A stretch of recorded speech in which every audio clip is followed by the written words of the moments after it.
Hello, my name is Jeff Rader, and this past Saturday there was a celebration of life for a friend of mine named Pebber Brown, and I truly regret that I was not able to attend the event. I saw some video footage of it. I saw that there was some performances, some stories that were being told, poetry, and I just really couldn't make it to the event. So what I decided to do was make this quick video, as quick as I could, to kind of share a story or two about Pepper Brown. So, also, I'd like to know that this story that I'm telling you, I usually tell a lot. I've been telling this story for like maybe 10 years now, because I teach kids martial arts and I teach adult martial arts, and Pepper has really impacted my life, the way I approach the guitar, and just overall things that he has done and said, and the things that he has done to make me smile. So, here we go for Pepper. So we'll start with how we met. We actually met at a place called Kung Fu Sansu, taught by Bill Lassiter.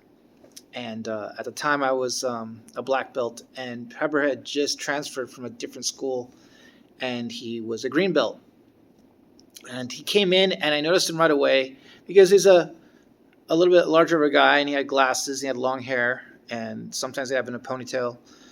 And he had two left feet. I mean, he struggled so hard on trying to get the moves down. And I saw him always like squinting and putting his hands on his head and like, how does this work? I don't know how this works. And, I saw the man and I saw like, hey, this guy needs some help. Let me help this guy out. So I go, yeah, you need to take your foot, step here and shuffle here and do this here. And he's, oh, yeah, cool. And every now and then I would see him and I would help him because he always constantly needed help. The man really wanted to get good at this thing of ours, and he tried really hard, and I respected that. And so just every now and then I'd see him, and he would always ask me questions like, hey, does this guy Bill, does he ever show the same move more than once or like twice? I was like, and I laughed at him. I go, you know what? You might not see the same move for another 2 years. Bill will show a move, and you won't see it for 2 years after that. You just have to learn how to move correctly and just flow with the go and just go with that. And I was trying to explain it to him, but it was very difficult at the time. I really didn't have the mental fortitude to be a really good coach at that time. I was still really young. So time went on, and I was playing guitar, and I brought in my guitar at the studio just to have it inside because I didn't want it in my car, sitting in my car because it was hot, and I didn't want it to go out of tune or lose the intonation. The only reason why I know that is I used to read a lot of magazines. So as I was leaving, Pepper was still on the mat, and he came up to me and says he saw the guitar case. He's like, oh, hey, is that a guitar?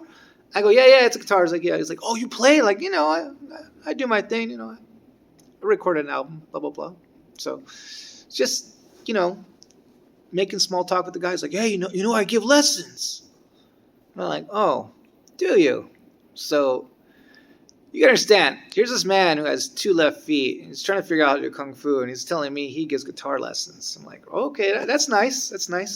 So he was talking to me, and trying to start a conversation on guitar, and I was like, yeah. Like, I'm waiting to get out of here because I have to pick somebody up, and he goes, hey, so maybe one day we can, That's how he did it. He just give you some lessons. Like, yeah, we'll look into that. Well, like, in my mind, I was thinking, sure, buddy, sure. And I think it was by chance, simply by chance, at my house, I got a postcard for Nick's Cafe or Nick's Coffee Shop, and it said Pebber Brown. Like, hey, that guy said that he gives lessons. He's got a show. So I decided, hey, I'm not doing anything. Let's check this out. Let's see how he is. And I went there, and there he was, and he was looking around. Like, he looked confused. He looked like he was in kung fu class. Like, oh, boy, maybe I should just bounce right now. Maybe I should get out of here and not lose an hour of my life. And he was looking around confused, and he couldn't find his guitar cord to plug into his guitar. And someone handed it to him. I think it was a bass player, and he's like, oh, thanks. And it was live, so he tapped it and made like a little buzzing sound. That's the ground. And he's acting like it would zap you, and he was going by people and pretending he would zap them, and people like freak out. And I look at this guy like, Wow, look at this guy. Then he plugs in. And this is where it gets very, very interesting. Plugs in, his back is turned towards me. The drums start going, the bass starts playing, and then I hear this sound coming out of his guitar. And I'm like, well, wait a minute, what's going on here? And he turns around, and I see him, and he's got this intense stare in his face. You know, not that stare that I saw when he looks confused, but intense, like focused, and he knew what he was doing. And his hands were moving so fast. Literally, he moved his hand like this, and hitting notes. And I've seen people play fast and play with distortion. I know what it sounds like when you play fast and distortion, and you try to sound like you're good, and you're just hiding behind distortion and your speed. This man was not hiding behind anything. Every note he was playing with lightning precision speed, every note made sense. And someone needed to take a shovel and take my jaw off the floor. I was like, lack for a better word, I was floored. I was like, what? This guy's this good? What the heck? Where'd this guy come from? I thought this guy was going to like try to teach me how to play Steppenwolf, Born to be Wild. And this guy's playing like this. And I was shocked. And it was outstanding. It was outstanding. And he played some Jeff Beck tunes. Goodbye Pork Pie Hat, and I was like, what? This guy knows this stuff. I just, they say never judge a book by the cover, and I did that. I saw the skill or the somewhat kind of skill he was trying to pick up in class with us, and I just automatically assumed, oh, well, he's not that good at this. He's probably not even that good at guitar. Little did I know, this man was like the grand master of guitar. I was like, geez. So I'm pondering on too much on this, so I'm going to move on. The concert was over, and he came to us like, hey, Jeff, hey, you came by, checked it out. Hey, so what'd you think? And I go, hey, you know what? Forget the show. When can we take lessons? I want to take lessons, man. I was that impressed. And he goes, oh, yeah, hey, that sounds good, man. Let's do that, yeah. So I started taking lessons right away, like the week after, and I took a lot of lessons from this gentleman, and we did strike up a good friendship. And every now and then he would say, hey, let's go to the buffet. Yeah, let's go to the buffet. He loved buffets. And there was one in Montclair Mall at the time. There was a Montclair Mall, and they had a buffet, and they had fish and different things. And he loved that spot. And, we just sit down and talk, chop shop, and just different things, life, guitar, kung fu, martial arts, all that stuff. And he was an easy guy to talk to, really was. And so there was this time, and we're going to go to the end of this story if I can get there. As I was taking lessons from him and learning all these new things, I went to Rhino Records, and at the time Rhino Records allowed you to listen to the CD and any CD you wanted in the used section. And he got me into listening to more instrumentals than, Van Halen and everything else. And I ran into this one, and it said Buckethead. And I thought, Buckethead, let's check this out. So I listened to it like, man, this guy's really fast. I mean, he is really, really fast. So I thought, okay, I got some ammunition now against Pebber Brown.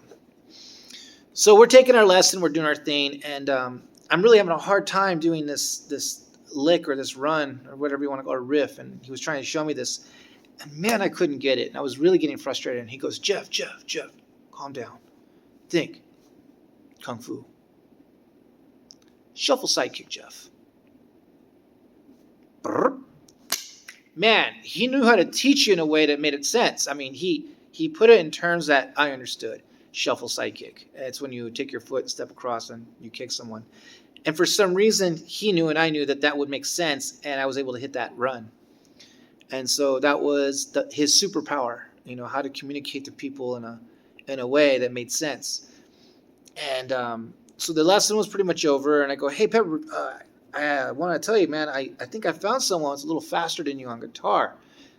And if you knew Pebber, you knew that he had this big booming laugh. It was like, oh, like he filled the room with it. He really did. Oh, who's faster than me? And that's what he said. Like, he knows there's people out there faster than him, but how dare I start looking for someone faster than him? So I go, yeah, man, I was over in Rhino Records, and I heard the CD, man. This guy's name was Buckethead, man. This guy's name is Buckethead. This guy's fast, really fast. Might be faster than you. He goes, Buckethead, huh? Buckethead. And he looks around. I love the guy. I really do. Let's say this. He didn't really have a neat way of putting stuff in his studio, in his room. There was stuff everywhere. But I guess he had a system of chaos. He just knew where everything was. I mean, I would never figure out what anything was in that room. But he turns around and he has like a bookcase behind him, and he pulls out a CD and he goes, "You mean this guy?" And it was the Buckethead CD. I was like, "Yeah, that's it." He goes, "Oh, here." He gives it to me. I'm like, "Oh, thanks, Pepper." He's like, "Hey, man, I'm not giving that to you." "Why are you giving it to me then?" It's like, "Open it up." So I open up the CD case. On one side it's the actual CD, and the other side is the inlay card. Read the inlay card. And on the inlay card of Buckethead, this album, it says, it's written, it's an autograph, and it says, "Thank you, Pebber Brown, for teaching me." I'm like, wow. And he starts laughing. That's what I love that about that laugh about him. But yeah, man, he always found a way to school me in one way or the other.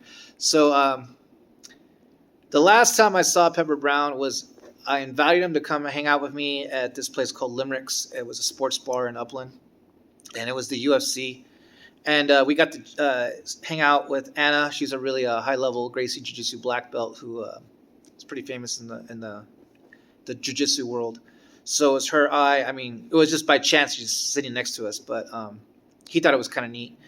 And we watched the UFC, and we had fun watching UFC, eating good food, talking again. And that was the last time I actually laid eyes on him, which was,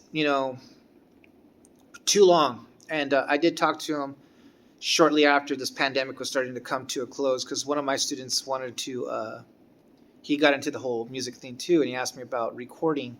And I knew the man to talk to was Pebber Brown, so he gave me a call, and we text back and forth, and that was the last time I spoke with my friend Pebber Brown. And, I'm going to miss that man a lot. And it's funny because you think they're in the area, you're going to see them here and there, and you blink, and next thing you know, they're gone. And it's the curse of being alive. And, I guess what we do, though, is the prize is to be alive, is to remember and share stories and share them, and they'll always be alive in us. So I'm not trying to get all preachy, but there was something else I wanted to mention about the man. Just always giving, man. He always gave, and he gave me everything he got. Oh, I do remember one thing. He last thing I'm going to mention, and I'll end this video, is that he actually would always invite me to see a concert at the Baked Potato, and he said, "Yeah, come down to Studio City. We're going to watch Allen Holdsworth." And I was like, yeah, man, that'd be kind of neat to see this man, because I know that Allen Holdsworth was a guy who sort of inspired the legato system with Van Halen. And I knew that was Pebber's hero, and I wanted to check it out. I was in my 20s. I was really poor at the time. I didn't really have that much money. Like, paying Pebber was difficult, but I always made it work, man. If I had to, dig in the sofa to find change and coins, whatever, and I would just look around, I would find a way to pay the man. But my car at the time would never make it to Studio City, and I was really embarrassed, and I didn't want to tell him and let him know that, my car was a little crappy thing. It was a 1969 Ford Torino, which is a cool car. I couldn't drive more than 10 miles. It would just blow up. So it would overheat. And I was always ashamed that I'd never told him that I can't go because my car won't work. But I should have just asked him, "Hey, my car isn't that great. Can I just go with you?" And I'm sure he would have said, "Yeah, hop in, get in the van. We'll go check it out." Because he had this white van. But, man, that's the one thing I do regret, was not checking out Allen Holdsworth and watching it next to Pepper, who is by far that was his hero. So, but, that's regret. That's life. We always have plenty of those, and just got to move on. And I would like to say to Pepper, thank you so much. I know you're not here to hear that, but I just want to say it just to say it. You made a big impact on my playing, an impact on my life. It impacted my students that I teach in martial arts, because I get to mention you constantly, and they get to know about you. So, and I guess that's about it. So thank you very much, and keep on playing.